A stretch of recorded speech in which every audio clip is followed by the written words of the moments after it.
Welcome back to the Foundry by Forge College. Let's just jump right in. In our previous lesson, we got our hands dirty testing and debugging access control scenarios, right? We were really zooming in on individual, isolated test cases. While today, we're zooming out. We're leveling up from those single, ad hoc test cases to spotting overarching structural failure patterns. This explainer is all about identifying common flaws, and honestly, I'm super excited to share this mental model with you. It's a real game changer. All right, here is our blueprint for today. We're going to start by spotting patterns and then introduce a powerful mental model we call the guarded facility.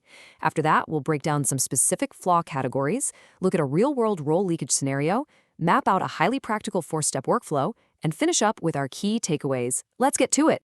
Section 1. Spotting patterns, moving beyond isolated tests. So the massive mindset shift we need here, whether you're a dev or an auditor, is to stop playing whack-a-mole with suspected bugs. Instead, we want to recognize the actual class of a flaw before we even write a single unit test. Doing this drastically narrows down your search space. It really just saves so much time. Now, to do that effectively, we need our rock-solid mental framework. So Section 2, the guarded facility. This is our central metaphor. It's basically our architectural blueprint for visualizing smart contracts. So what exactly is this guarded facility? Well, I want you to picture your smart contract as a physical building. In this model, your state variables, the core data of your protocol, these are the rooms, or better yet, the vaults. Your public and external functions, those are the doors leading from the outside world directly into those vaults. And your access modifiers, those are the security guards standing right at those doors. Let's draw a direct mapping to make this concrete. On one side, we have standard code concepts. On the other are physical facility equivalents. Storage slots are your vaults, external functions are your doors, and modifiers are your security guards. This blueprint approach makes it incredibly intuitive to just visualize exactly where your security checkpoints might be missing. But what happens when those blueprints actually fail? In Section 3, Flaw Categories, we'll look at what it looks like when a facility's architecture has some really dangerous structural weaknesses. When we categorize flaws, they generally fall into a few specific buckets. First, a missing guard. It's exactly what it sounds like, a door swinging wide open right to a vault. Next, a weak guard. This is like a security guard accepting a fake ID written in crayon. In code, that means relying on easily manipulated signals, something like tx.origin.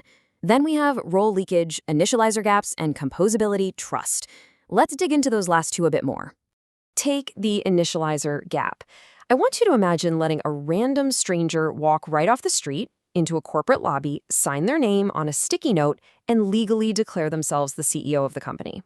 It sounds absolutely ridiculous, right? But in Web3, leaving a public initializer function unprotected in an upgradable contract literally does exactly that. It lets anyone take ownership before you do. Then there's composability trust. Think of this one as a shared corridor between your facility and a neighboring building. If you use delegatecall or implicitly trust callers across boundaries, well, a security breach at your neighbor's building automatically becomes a breach in yours. You're basically letting their unverified visitors bypass your front door and walk straight into your vault. Not good at all. To see how this plays out in the wild, let's look at a concrete scenario in Section 4, real-world role leakage. Specifically, we'll look at an ERC20 minting example. We really have to pause and ask the ultimate question here. Who is guarding the guards? I mean, you might have a beautifully written only minter modifier protecting your token's minting function, a solid titanium door.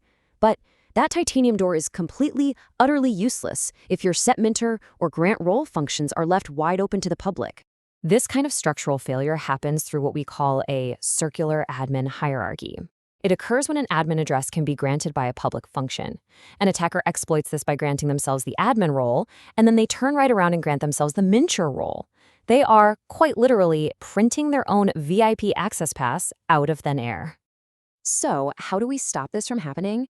Let's move to Section 5, the 4-step workflow, and operationalize your review.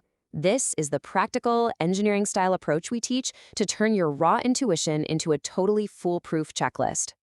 Here is that workflow broken down. Step 1 is inventory. You map out every single external function that touches sensitive state. Step 2 is classify. You assign each of those functions to one of our flaw categories, like missing guard or role leakage. Step 3 is prioritize. You rank them strictly by impact. And finally, step 4, test and harden. You write targeted fuzz and unit tests to seal those breaches. Now, during step 3, prioritization, we absolutely must zero in on specific targets. You're looking for the crown jewels, token balances, role mappings, upgrade admin addresses, and Oracle addresses. If an external function touches any of these things, it instantly goes to the very top of your testing pile. Absolutely no exceptions. Which brings us to the final step, test and harden. The goal here is to map every failing test directly back to our flaw categories. You're going to need negative tests to ensure unauthorized calls revert, positive tests to make sure authorized calls succeed, and fuzz inputs to throw massive amounts of random data at your doors. That's how you validate they are truly sealed shut against unexpected behavior. All right, section 6, key takeaways. Let's wrap up today's explainer and set up your next steps. So, remember these core operational principles. Always map out the perimeter of your functionality to your sensitive state. Inspect your role management logic meticulously, really watch out for those circular admin roles, and validate your composability and initialization paths. Never blindly trust a shared corridor like a delegate call, and always remember to lock the front door of your upgradable contracts. I'm going to leave you with this provocative question. Which door in your contract will you check first? I challenge you to run an inventory on one of your own smart contracts before our next lesson.